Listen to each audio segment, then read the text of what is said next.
આયશા બેન, આરવભાઈના મિત્ર ને એમના પત્ની આવી ગયા છે. તમે બહાર જાઓ, નાસ્તો લઈને આવી. હું બહાર જઈને શું કરું? મારું ત્યાં શું કામ? કેમ આવું બોલો છો? આરવભાઈના મિત્ર ને એમના પત્ની આવ્યા હોય તો એ લોકોના સ્વાગત માટે તમારે બહાર તો જવું જ જોઈએ ને. હા બહાર જવું જોઈએ.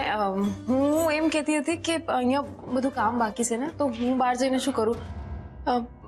એ લોકો આમ પણ ઘણા ટાઈમ પછી મળ્યા છે, એમને નિરાતે વાત કરવા દો.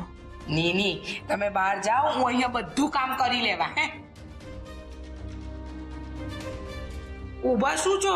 બહાર જાઓ ની, હું અહીંયા બધું કરી લેવા. હે,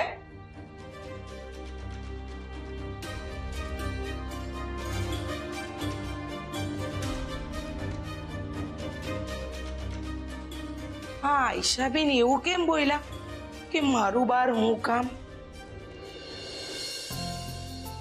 કેમ છો આંટી? એકદમ મજામાં. સદા ખુશ રહો. આ આરો તો ગધેડો મારા મેરેજમાં ન જ આવ્યો, એ તમને લોકોને પણ ના મોકલ્યા. આંટી, આજે છે ને તમારે એનો ક્લાસ લેવામાં મારી સાઈડ લેવાની છે. બેટા, આરવને આપણે નિરાતે વઢીશું, પણ પહેલા તમે હાથ મોઢું ધોઈ અને તાજા માજા થઈ જાઓ. એટલામાં નાસ્તો તૈયાર થઈ જશે. નાસ્તો પછી આંટી, પેલા ભાભીને દર્શન તો કરાવો, કે ખબર તો પડે આ કાગડો જે દહીંથરું લાવ્યો છે તે દેખાવમાં કેવા છે. અરે સોનુ દીકરા, ત્યાં કેમ ઊભી છે? અહીંયા નમસ્તે ભાભી. આઈ એમ શ્યોર કે તમે મને નહીં જ જોયો હોય, અને મેં પણ તમને નથી જોયા. અને આના માટે બીજું કોઈ નહીં પણ આ જ માણસ જવાબદાર છે. માય લોર્ડ, આ જ માણસ. અરે ઓય, તારી નોટંકી બંધ કર યાર હવે. નહીં કરું ભાભી. આ માણસ એટલો કંજૂસ છે ને કે એને સોશિયલ પ્લેટફોર્મ પર ના તો તમારા બંનેનો ફોટો કે ના પછી તમારા મેરેજનો એક પણ ફોટો મૂક્યો છે, કે નથી તો એને ડીપીમાં પણ તમારો ફોટો મૂક્યો. તમે સોશિયલ મીડિયા પર એક્ટિવ નહીં હોય કે પછી તમે એમને ના પાડી હોય ને તો વાત જુદી છે. બાકી રિષભ તો રોજ એના ડીપી પર મારો ફોટો મૂકે અને મારા ડીપી પર એનો, અને આ વાતનો એને કંટાળો પણ નથી આવતો. હા ભાભી. બેટા, તમારે લોકોએ ફક્ત વાતોથી જ પેટ ભરવું છે કે શું? આરવ, સોનુ, એમને એમનો રૂમ બતાવો, એમના રૂમમાં લઈ જાઓ. ત્યાં સુધીમાં હું અને સવિતા નાસ્તો તૈયાર કરી લઈએ.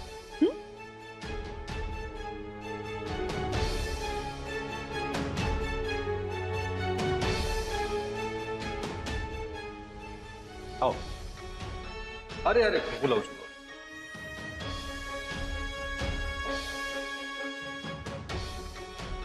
મારો ગઈકાલે રાત્રે મેં જે રિએક્ટ કર્યું એ તમને વધારે પડતું લાગી રહ્યું હતું ને, પણ રિષભભાઈ અને સ્વીટીને જોઈને એમની મેરિડ લાઈફ આપણી મેરિડ લાઈફ સાથે કમ્પેર કરશો ને તો તમને આપોઆપ સમજાઈ જશે કે આપણા લગ્ન જીવનમાં શું ખૂટે છે અને મને શું ખૂચે છે. બાય ધ વે આયશા, તમે લોકો હનીમૂન પર ક્યાં ગયા હતા? અરે અમારી છોડો, તમે લોકો એમ કહો, તમે લોકો ક્યાં ગયા હતા? બોલીવુડનું ફેવરેટ ડેસ્ટિનેશન સ્વિટ્ઝરલેન્ડ.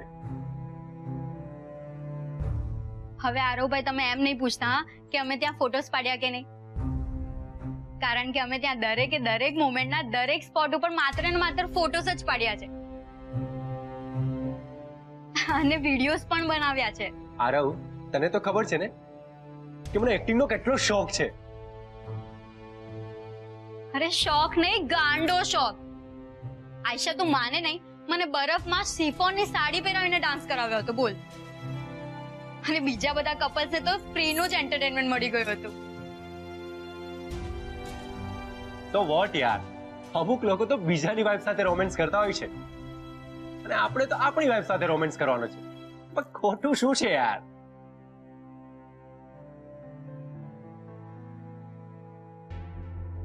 અમે બંને તો છુપા રૂસ્તમ છો. અમારું બધું જ જાણી લીધું, પણ તમારું તો કઈ જ નથી કહેતા. યસ આરવ, સોશિયલ મીડિયા પર તો તે ફોટોઝ મૂક્યા નથી. તારા મોબાઈલમાં તો ફોટોઝ હશે ને? અરે બતાવ ને યાર અમને. એકચ્યુઅલી એવું છે કે ડોન્ટ ટેલ મી કે અમે એકચ્યુઅલી હનીમૂન પર ગયા જ નથી. અરે ભાભી, આ લગ્ન પહેલા આટલો બોરિંગ હતો કે લગ્ન પછી થયો છે?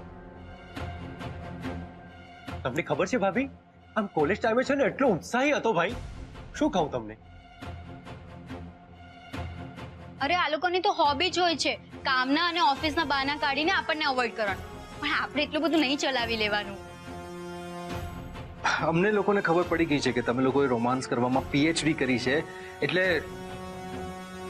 અમે લોકો ટ્યુશન કરવા તમારી પાસે જ આવીશું. પણ અત્યારે તમે લોકો ફ્રેશ થઈ જાઓ, નાસ્તો ઠંડો થઈ જશે. હા, યસ